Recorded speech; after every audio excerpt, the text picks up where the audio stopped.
Hey guys, welcome to Thursday of this week.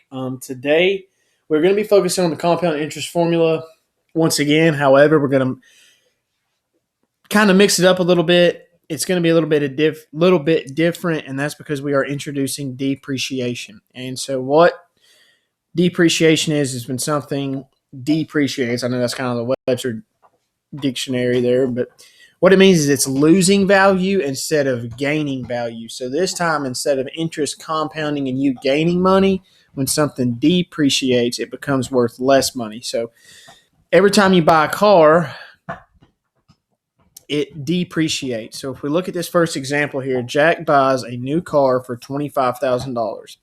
He finds out that his car will depreciate at 18% a year. What will his car be worth in 3 years? So you still use the compound interest formula. However, I hope you read in the got choked up there. If you read in the directions above for this Google form today, that when it comes to depreciation, it's going to make your rate negative. So real quick, let's go ahead and write out the compound interest formula. So we have A equals P parentheses 1 plus R over N in parentheses raised to N T. So this is the compound interest formula that we've been working with. The difference is now with depreciation, we're going to take that plus sign, and it's actually going to become a negative because our rate is going down. So that's the only change there really is now. So we can still go ahead and fill out all of our variables. So A, we don't know. We're trying to find what his car will be worth in 3 years. The P we do know. So the initial amount is $25,000.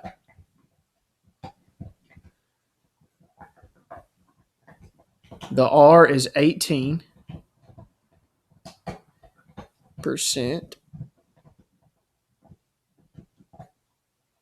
So therefore we're going to do 18 over 100. So if you punch that into your calculator, you're going to get 0.18. Then you have your N, and it says depreciate 18% a year. So your N is going to be equal to 1. And then you have your T, which is your time. And the time we're looking at here is what will it be worth in 3 years. So now if we go back, we can fill in our formula. So we do not know A. We know P is 25,000 parentheses 1. This time it's going to be minus, because it's depreciating, 0.18 over 1 in parentheses 1 times 3. So hopefully you guys got that. If not, pause real quick. Make sure you have all that wrote down correctly. Understand that this time, instead of adding, we are going to be subtracting inside the parentheses there because it is depreciating, so it's losing value. So now we're just going to go over to our calculator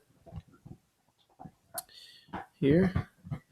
And so we have 25,000 in parentheses 1 minus.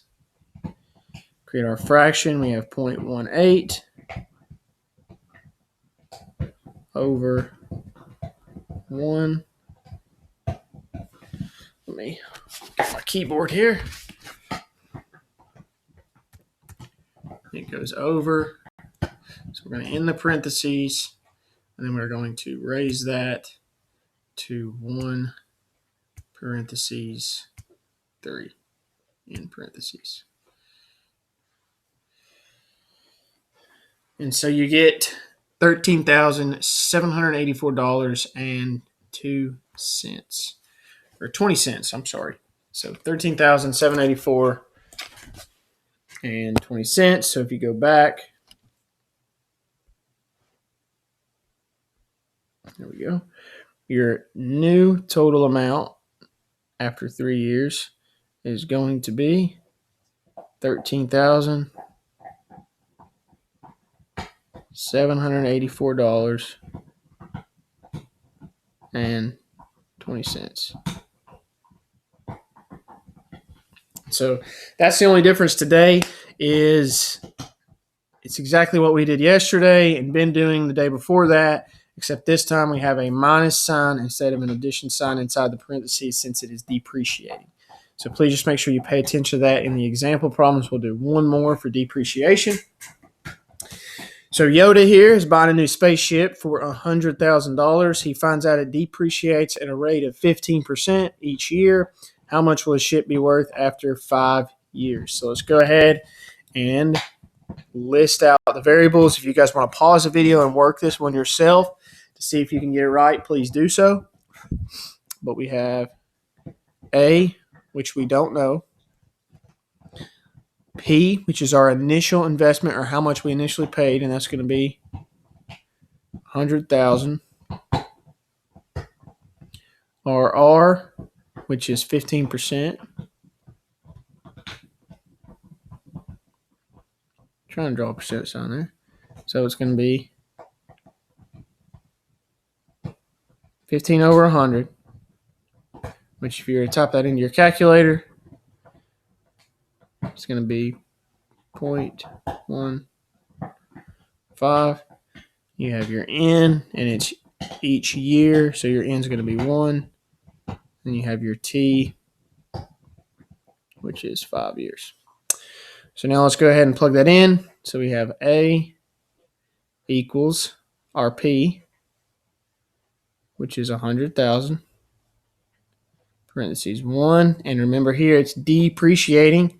So we're going to subtract or have a negative rate of 0.15 over 1 raised to 1, parentheses 5. So then we're just going to take that, type that into our calculator. So if you need to take a second to pause, get your calculator.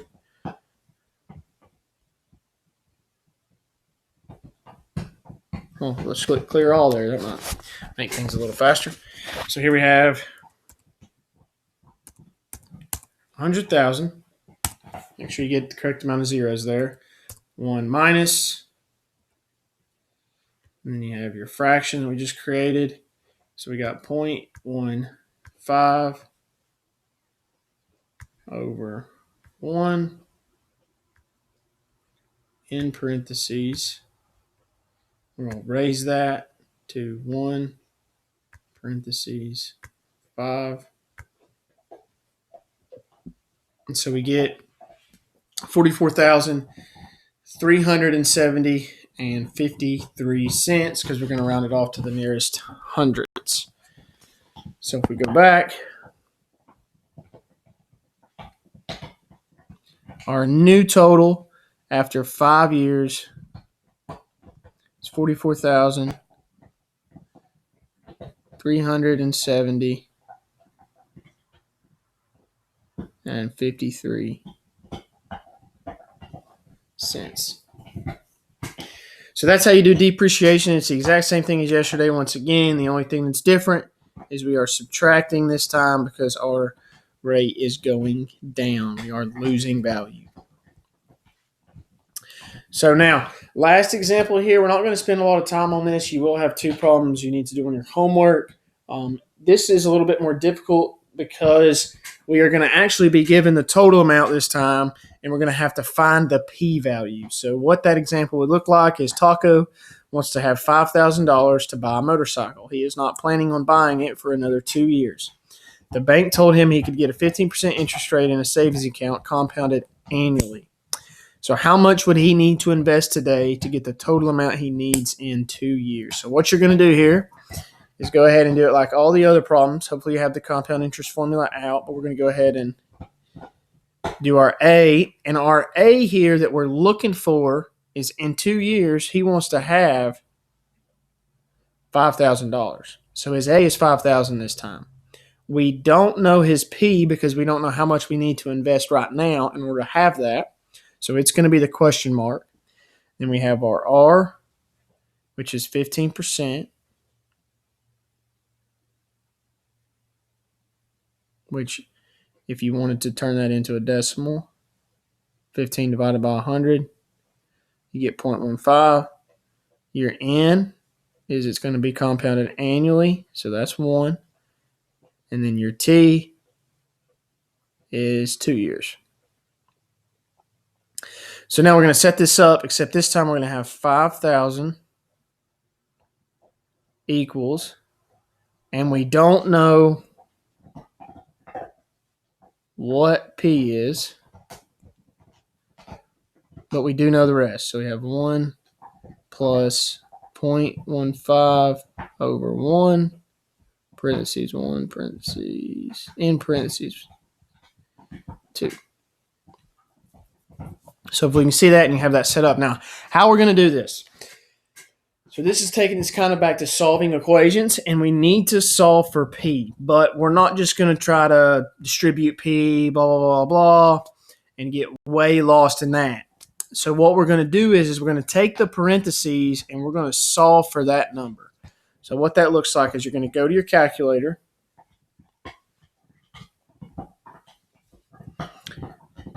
And you're going to type in the parentheses where the parentheses starts.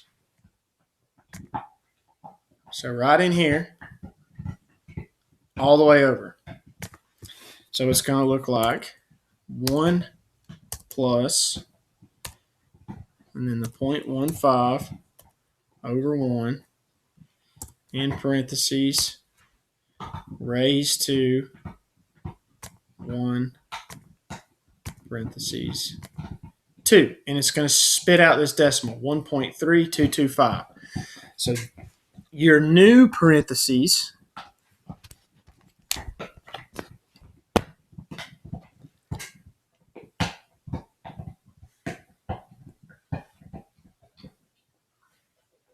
is going to be that number.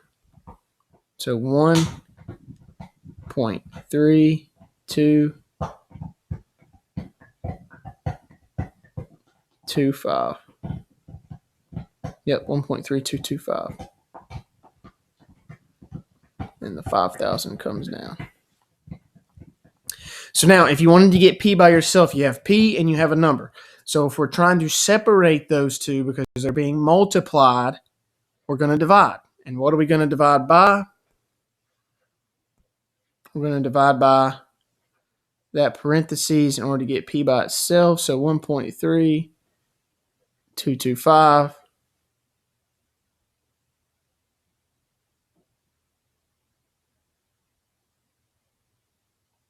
So now you have 5,000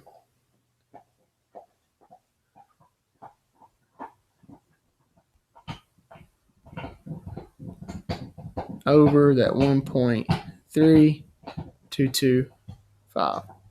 So our new number, or the initial investment we're going to have to make, is going to be $3,780.72. So that is your P value. So because those cancel out, so that's what we have left. So once we do the math to this left side, we get that our principal number we're going to have to get, if we want the $5,000 in 2 years, is we're going to have to invest that $3,780.72.